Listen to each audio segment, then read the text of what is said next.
శేఖర్ ఇది ఎన్నో success meet, ఇది వరుసగా సక్సెస్ మీట్లే కదా మీకు. All films all films you sit here after the film releases and you having a success. One more to your belt. Very happy. Thank you Shekhar. First media అందరికీ thanks చెప్పాలి. I think first time unanimous reviews వచ్చినట్టున్నాయి నాకు. నిన్న ఎవరో ఒక photograph చూపించారు, అన్ని 3కి తక్కువ ఏది లేదు ఏ రివ్యూ. అండ్ అంత యునానిమస్గా వచ్చిందంటే అంత యునానిమస్గా నచ్చిందే అనమాట. So thank you very much దానికి. అండ్ ముందుగా నాకు అఫ్కోర్స్ సునీల్కి thanks. Like family to me always. సునీల్తో ఇప్పుడు ఫ్యామిలీ, సినిమా చేసినా చేయకపోయినా ఏదో ఒకటి ఉంటుంది మాకు. బట్ శేఖర్తో నాకు ఎప్పటి నుంచో సినిమా చేయాలని ఉంది.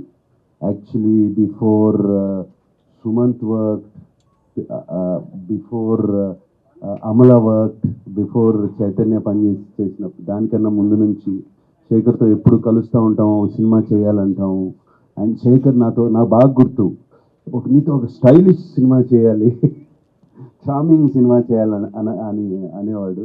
బట్ ఫైనలీ మా ఇద్దరి మధ్యన రాత ఇలా రాసింది. సచ్ ఎ బ్యూటిఫుల్ క్యారెక్టర్ ఈ గేమ్ మీ. అండ్ నాకు ఈ రొటీన్ సినిమాల నుంచి ఒక కొత్త క్యారెక్టర్ చేయాలి సినిమాలో. నేను ఆడియో ప్రీ రిలీజ్లో కూడా చెప్పాను, సినిమాలో ఒక పాత్రగా చేయాలి. అండ్ శేఖర్ ఈ సినిమాలో ఫుల్ ఫిలిం ఇస్ లైక్, నేను మాయాబజార్ అనే సినిమాతో కూడా కంపేర్ చేశాను అప్పుడు. అలాగే దాంట్లో హీరో ఎవరు అన్నాను. అలాగే మిస్సమ్మలో చూస్తే హీరో ఎవరు, గుండమ్మ కథలో చూస్తే హీరో ఎవరు, we don't know. It is only the director. And ఇప్పుడు కూడా చెప్తున్నాను, ఇది శేఖర్ కమ్ముల గారి ఫిలిం. ఇది out and out his film. ప్రాణం పోస్తారు ఈ సినిమాకి, నాకు తెలుసు.